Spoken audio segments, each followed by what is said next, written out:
Welcome to the Slop Farm. Enjoy the video.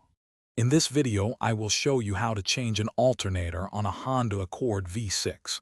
First, ensure your vehicle is on a level surface and the engine is completely cool.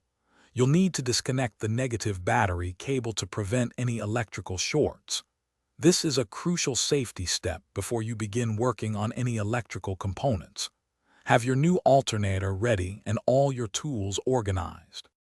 Now let's prepare for removal.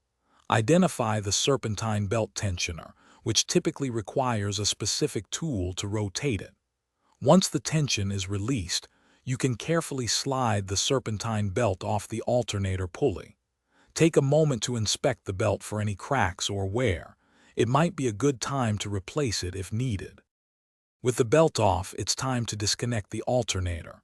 There are usually two electrical connections, a main power wire, often secured with a nut, and a smaller electrical connector. Carefully unclip or unbolt these. Next, locate and remove the two mounting bolts that hold the alternator in place.